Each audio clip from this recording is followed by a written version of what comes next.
The Perseverant IAS. 18th Lok Sabha election 2024 आपको होने जा रहा है और उससे women make a stand with votes but main keep seats, ये एक बहुत इंपॉर्टेंट आर्टिकल, इंपॉर्टेंट फैक्ट्स निकल के आया है वुमेन से रिगार्डिंग। अब तक का जो इलेक्शन हुआ है उसको लेकर यहाँ से आपका क्वेश्चन बन सकता है, तो इसको पहले देखेंगे। उससे पहले आप जानिए कि ये जो आपका इलेक्शन होने जा रहा है ये आपका 18th लोकसभा इलेक्शन है।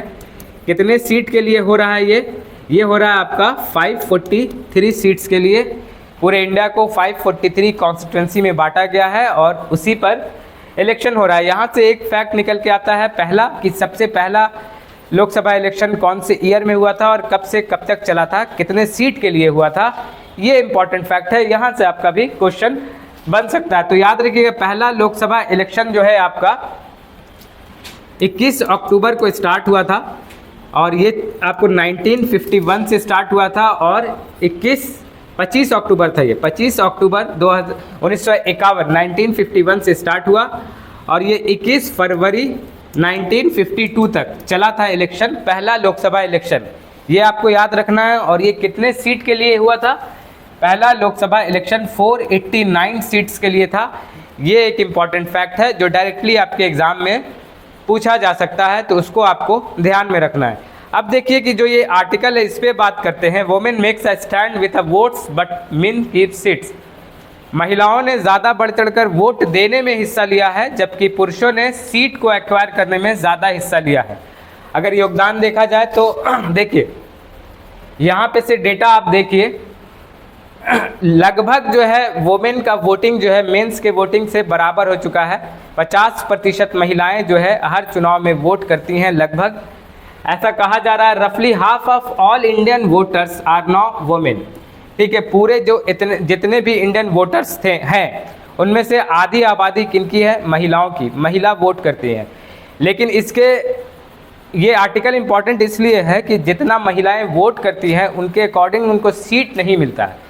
एमपीज़ का हो या विधानसभा का सीट हो या एमपी का सीट हो, महिलाओं के लिए अभी तक वैसा कुछ सीट दिया नहीं जा सका है। कब कितना सीट दिया गया है ये आपको देखने को मिलेगा इसी आर्टिकल में। तो देखिए समझिए क्या कहा जा रहा है। ये मेंस के प्रोस्पेक्टिव से आपसे बहुत इंपॉर्टेंट है। इसका पीडीएफ आप रख लीजिएगा अपने पास और यहाँ से अपना मेंस का नोट्स निकालने की कोशिश कीजिएगा, क्योंकि यहाँ बहुत इंपॉर्टेंट फैक्ट एंड फिगर को बताया गया है। फॉर एग्जाम्पल देखिए 1962 में महिला वोटर्स कितनी थी? 42%। ठीक है, अब यही महिला वोटर्स जो है 2019 जो लास्ट लोकसभा इलेक्शन है आपका, कब हुआ था? 2019 में। ठीक है, उसमें महिला वोटर्स कितनी थी? 48%, 48.2%। तो आपसे इस तरह का क्वेश्चन बन सकता है कि लास्ट लोकसभा इलेक्शन 2019 में महिला वोटर्स कितनी थी, या जो अभी 24 में होने वाला है उनसे पूछा जा सकता है। करंट अफेयर में दो डेटा रखना ज़रूरी है, एक करंट ईयर का और एक बैक ईयर का। तो बैक ईयर का डेटा ये रहा आपके पास कि 2019 में महिला वोटरों की संख्या कितनी थी?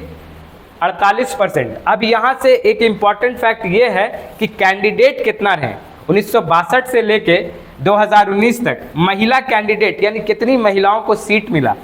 ये इस तरह से इम्पॉर्टेंट है कि मेंस में जो अभी आपको देखते हैं कि एक मुद्दा चलता है महिला आरक्षण का। ठीक है, तो आरक्षण के बावजूद ऐसा हाल कैसे है? क्योंकि जहां मेन आरक्षण इनको देना चाहिए वहां तो अभी तक दे नहीं पाए हैं आप, जिससे वजह से आपको ये आर्टिकल साफ बयान कर रहा है कि देखिए 1962 में अगर देखा जाए कि सीट कितनी थी, 489 सीट थी पहले इलेक्शन में, अभी 543 सीट है। 543 सीट में कितना परसेंट सीट जो है आप रिजर्व रखा है वुमेन्स के लिए? कैसे महिला सशक्तिकरण काम करेगा? 9% के रिजर्वेशन से, 9% की सीट से आप दे ही नहीं रहे, रिजर्वेशन दे ही नहीं रहे। जहां पार्लियामेंट में, विधानसभा में अगर जब तक आप रिजर्वेशन नहीं दीजिएगा तो कैसे आप इकोनॉमिक स्टेबिलिटी लाइएगा, वर्किंग स्टेबिलिटी लाइएगा? इनइक्वालिटी तो होगी। देखिए 1962 में कितना परसेंट जो है सीट दिया गया, कैंडिडेट दिया गया वुमेन्स को? मात्र 3.2%। ठीक है, अब देखिए कि 2019 में जो लास्ट लोकसभा इलेक्शन हुआ उसमें जो है कितना परसेंट दिया गया? तो लास्ट लोकसभा इलेक्शन में 9% कैंडिडेट थे। ठीक है, ये था जनरल इलेक्शन की बात कर रहे हैं, जनरल इलेक्शन में ये हाल था। अब देखिए एमपीज़ में, मेंबर ऑफ पार्लियामेंट में 1962 में 6.5% के आसपास, 6.3% के आसपास जो है महिला कैंडिडेट थी, एमपीज़ थी। और साल 2019 में 14.4%। यहाँ से एक क्वेश्चन आपसे ये बनता है कि अभी जो वुमेन रिजर्वेशन आया था बिल एमपीज़ के लिए या जनरल इलेक्शन में पार्लियामेंट में जो रिजर्वेशन आया था वो महिलाओं के लिए कितने % के लिए आया था? कमेंट बॉक्स में आप आंसर कीजिए कि अभी जो है रिजर्वेशन देने की बात चल रही है वो कितना % चल रही है। तो यहाँ पे आपको एक फिगर मिल रहा है कि कब कितना % जो है महिला वोटर्स रहीं और कब कितना % जो है उनको कैंडिडेट एज ए कैंडिडेट बनाया गया। इसीलिए इसका हेडलाइन क्या था? Women makes a stand with votes. Women जो है वोट करती हैं, मताधिकार को जानती हैं, लेकिन जबकि उनके अगेंस्ट मेन जो है सीट कैप्चर करते हैं। जब वो वोट कर रही हैं तो उनका कैंडिडेट भी होना चाहिए, तभी तो महिला सशक्तिकरण पूरी तरह से फुलफिल होगा। आगे देखेंगे, आगे भी इसमें बहुत अच्छा आर्टिकल, आगे भी डेटा बहुत ज़्यादा दिया गया है, उसको देखते हैं आगे। इससे पहले ये चीज़ भी इम्पॉर्टेंट आपके लिए असम के ये काफ़ी चर्चित एमपी हैं, इनका नाम याद रखिएगा, और ये पार्लियामेंट में अभी बहुत बढ़ चढ़कर हिस्सा लिए हैं, रिप्रेजेंटेशन किया है, अच्छी बातों को रखा है, इशू को रखा है। तो इनसे पूछा जा सकता है कि ये कहाँ के हैं। इनका नाम है आपका गौरव गगोई। गौरव गगोई जो है असम से एमपी हैं। कौन सी जगह से? कालीबोर से, असम के कालीबोर से गौरव गगोई जो है एमपी हैं। इस बात को आपको ध्यान में रखना है। आगे बढ़ते हैं और देखते हैं कि आगे क्या है नेक्स्ट इम्पॉर्टेंट इसमें। अभी आपको फिगर के बारे में, फैक्ट के बारे में पता चला। आपसे अगर पूछा जाए कि 2019 में महिला वोटर्स कितनी थी तो 48.2%, और जब पूछा जाए कि कैंडिडेट कितने थे 2019 में तो आपको कैंडिडेट्स 9%। एमपीज़ में पूछा जाए कि एमपीज़ इलेक्शन में महिला कैंडिडेट का कितने % कैंडिडेट थी तो 14.4%। इसको नोट रखिएगा, पीडीएफ आपको मिलेगा। एक चीज़ आपको नोट करने वाली बात यहाँ पे ये भी है कि हिंदी बेल्ट में जो है महिला वोटर्स ज़्यादा हैं। हिंदी बेल्ट कहने का मतलब है कि नॉर्थ इंडिया की बात हो रही है, जैसे राजस्थान हो गया, उसके बाद आपको यूपी, उत्तर प्रदेश, बिहार, झारखंड, मध्य प्रदेश, ये जो है यहाँ आपको लगातार 15 सालों में देखा गया है कि हिंदी वोटर्स ज़्यादा, यानी महिला वोटर्स ज़्यादा हैं। कहाँ? हिंदी बेल्ट में। ये आप याद रखिएगा, आपके मेंस के प्रोग्राम के लिए ये इम्पॉर्टेंट है। आंसर राइटिंग आपको यहाँ से बहुत अच्छे, आंसर राइटिंग के लिए आपको डेटा चाहिए। डेटा कैसे मिलेगा आपको? डेटा ऐसे ही मिलेगा अगर आपके पास फैक्ट और फिगर है तब। ठीक है, आगे देखिए, आगे क्या इंपॉर्टेंट है। रीज़न क्या है? विलिंग ही नहीं है। ठीक है, लीडरशिप क्वालिटी में ये अभाव देखा जा रहा है कि उनको सीट ही नहीं दिया जा रहा। देखिए यहाँ डेटा क्या कह रहा है, वो most parties stingy with ticket. Ticket ही नहीं दीजिएगा आप तो कहाँ से उनका रिप्रेजेंटेशन देखने को मिलेगा?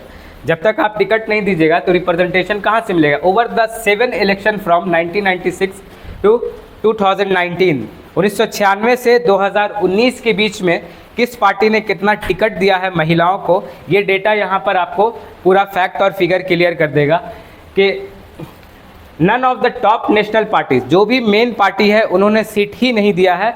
आप एग्जांपल के लिए यहाँ देख लीजिए, बीजेपी ने 1996 में 5.7% जो है ओनली सीट दिया था किनको? महिलाओं को, जबकि 2019 में उन्होंने ये परसेंटेज बढ़ा के 12.5%, 12.5% के आसपास सीट दिया।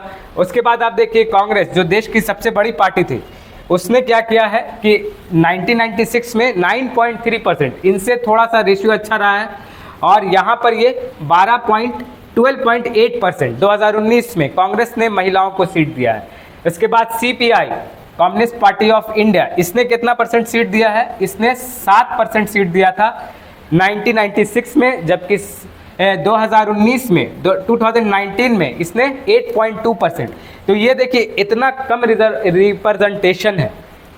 महिलाओं को आरक्षण देने में सबसे बड़ा काम अगर किसी ने किया, सीट देने में, आरक्षण नहीं सीट देने में सबसे बड़ा काम किया है, तो वो थी आपकी CPM, communist party of Marxist. ठीक है, ये 2019 में 14.5%। ये सारा डेटा आपको नोट करते हुए चलना है, ताकि ऐसे में आपको डेटा मिलेगा लिखने के लिए। जीएस पेपर 1-2 में अगर आपको डेटा की कमी हो रही तो यहाँ से आपको डेटा मिलेगा। बीएसपी ने जो है बहुजन समाजवाद पार्टी, इसने एक भी सीट नहीं दिया पिछले 7 इलेक्शन में। पिछले 7 इलेक्शन में इसने 1996 में एक भी सीट नहीं, और 2019 में इसने 6.3% सीट ही दिया किसको?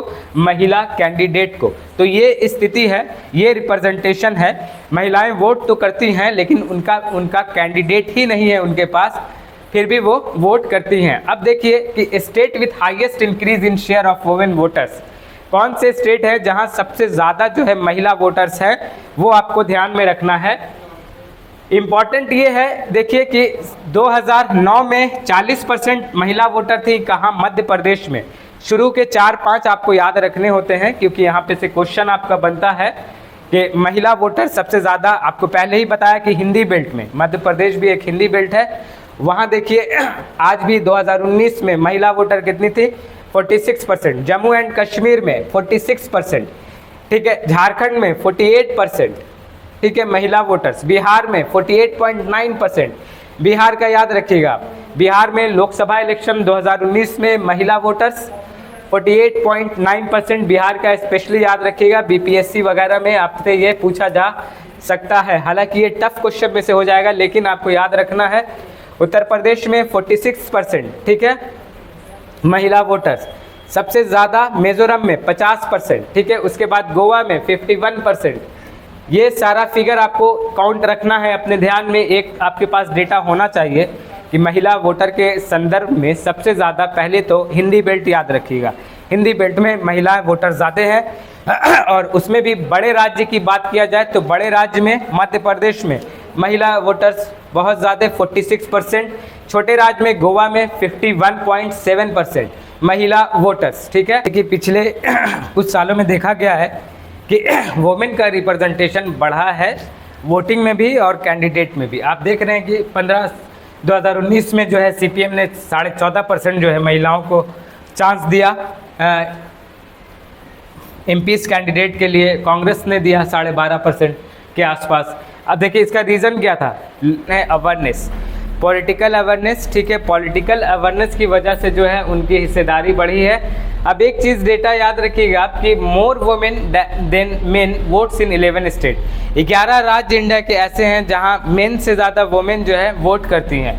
वो 11 राज्य कौन है? छत्तीसगढ़, त्रिपुरा, वेस्ट बंगाल, झारखंड, उत्तर प्रदेश, मध्य प्रदेश, उत्तराखंड, दिल्ली, पंजाब, बिहार, राजस्थान और हरियाणा। इन स्टेट्स का नाम याद रखिएगा। आपसे क्वेश्चन ये पीटी में भी बन सकता है कि वैसे स्टेट जहाँ सबसे ज़्यादा महिलाएं वोट करती हैं, तो वो है आपका छत्तीसगढ़। छत्तीसगढ़ ये आप ध्यान में रखिएगा। दूसरे स्टेट पे है, दूसरे नंबर पे वेस्ट बंगाल है जहाँ 13% जो है महिलाएं वोट करती हैं।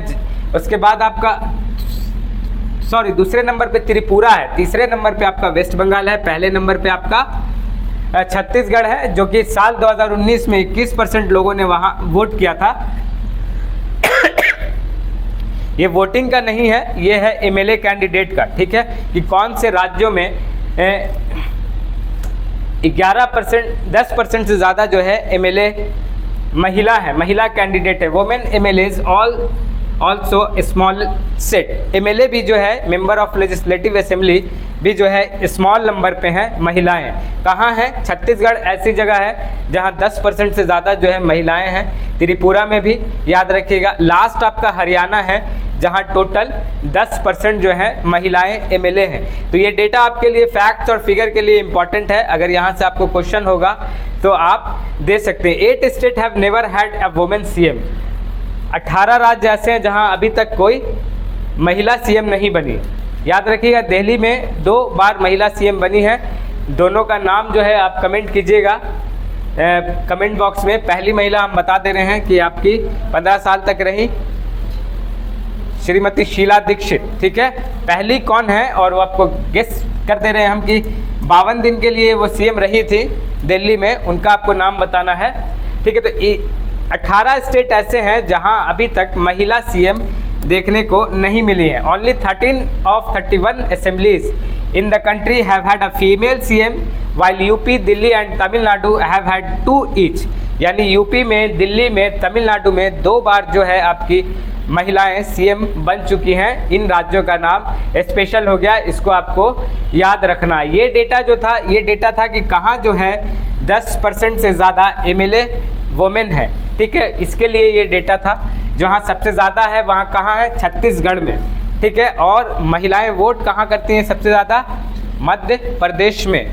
छत्तीसगढ़ जो है आपका महिलाओं का सीट है, एमएलए है वहाँ सबसे ज़्यादा। मेंबर ऑफ लेजिस्लेटिव असेंबली में 10% से ज़्यादा जो एमएलए हैं वो इस यहाँ मेंशन किया गया, ठीक है। इससे ऊपर जो आप देखा था कि कहाँ सबसे ज़्यादा वोट करती हैं महिलाएं, वो था, ठीक है। रियलिटी बिल्कुल अलग है। महिलाएं सशक्तिकरण की बात होती है, लेकिन महिलाओं को मेन जगह जहाँ रिप्रेजेंट है, जहाँ उनको एड्रेस करना है, वहाँ उनका रिप्रेजेंटेशन बहुत कम है। उसकी वजह यह है कि बड़ी पार्टियां महिलाओं को सीट देती नहीं है, ठीक है, कैंडिडेट नहीं खड़ा करती हैं। आगे देखते हैं आगे क्या है इसमें इम्पोर्टेंट। देखिए एक डेटा ये है, यहाँ पे ये कहा जा रहा है कि जहाँ महिलाओं को रिप्रेजेंटेशन दिया गया है, उनकी स्थिति जो है, उस कंट्री की स्थिति, इकोनॉमिक ग्रोथ भी बहुत अच्छा है वहाँ का, जेंडर इक्वालिटी इंडेक्स भी उनका, ग्लोबल इनइक्वालिटी इंडेक्स में उनका रैंक अच्छा है। कहाँ कौन से देश में सबसे ज़्यादा महिलाएं जो हैं आपको असेंबली में, एमपीज़ में पार्ट लेती हैं, मेंबर ऑफ पार्लियामेंट है, मेंबर ऑफ लेजिस्लेटिव असेंबली है, तो उसमें स्पेन में 43% जो है महिलाएं रिप्रेजेंट करती हैं वहाँ की सरकार को। देखिए जहाँ आप देखते होंगे कि वर्ल्ड लार्जेस्ट इकोनॉमी भी में से भी एक आपका स्पेन है, जहाँ, और उसकी वजह क्या है कि वहाँ महिलाओं का रिप्रेजेंटेशन बहुत अच्छा है। तो ये एक करेक्ट एग्जांपल दिया जा रहा है कि जहाँ महिलाओं का रिप्रेजेंटेशन ज़्यादा दिया जाएगा, उस देश की स्थिति जो है बेहतर होगी। इस तरह से आप अपने मेंस में लिख सकते हैं। महिला के ऊपर अगर आपको मिलता है कोई टॉपिक लिखने के लिए, तो यहाँ से डेटा आप मेंशन कर सकते हैं। देखिए स्पेन, फ्रांस, जर्मनी, यूके, इन सब जगह जो है महिलाओं का रिप्रेजेंटेशन बहुत अच्छा है। और जो भी रैंकिंग है, चाहे ह्यूमन डेवलपमेंट इंडेक्स की रैंकिंग हो, चाहे आपको ग्लोबल जेंडर गैप की रैंकिंग हो, चाहे आपको वर्ल्ड हंगर इंडेक्स हो, वर्ल्ड हैप्पीनेस इंडेक्स हो, उन सब जगह जो है इनकी रैंकिंग अच्छी दिखेगी। कहाँ? जहाँ महिलाओं का रिप्रेजेंटेशन होगा। आपके पास इंडेक्स आता है, ग्लोबल हंगर इंडेक्स वगैरह आता है, आप वहाँ देखिए कि उनकी रैंकिंग क्या है। उसके बाद वहाँ ये जाके देखिए कि वहाँ महिलाओं का रिप्रेजेंटेशन कितना है, तो आपको निकल के डेटा सामने आएगा कि स्पेन में देखिए 43%, फ्रांस में 37%, जर्मनी में 34%, यूके में 34.6%। तो इन सब जगह जितना अच्छा रिप्रेजेंटेशन दिया गया, इनकी रैंकिंग उतनी अच्छी है। अब इंडिया में आप देख रहे हैं कि रिप्रेजेंटेशन जो है 15% से ऊपर अभी तक किसी पार्टी ने नहीं दिया है। साल 1951 से आपके यहाँ इलेक्शन हो रहा है और महिलाएं वोट तो कर रही हैं, लेकिन उनका रिप्रेजेंटेशन नहीं है, ना एमएलए के तौर पे, ना एमपीज़ के तौर पे, ना लेजिस्लेटिव काउंसिल के तौर पे, ठीक है। तो ये आर्टिकल आपके लिए बहुत ज़्यादा इम्पॉर्टेंट इसलिए था क्योंकि यहाँ पे महिला से रिगार्डिंग बहुत ज़्यादा डेटा है, जिसका आप इस्तेमाल अपने मेंस राइटिंग में कर सकती हैं। जब आप राइटिंग लिखने जाती हैं तो आपको डेटा की कमी होती है वहाँ पर, यहाँ से आपको डेटा मिलेगा। आप इसका PDF रख लीजिए अपने पास या नोट कर लीजिए, और यहाँ से आपको मेंस का भी बहुत ज़्यादा देखने को मिला। ये देखिए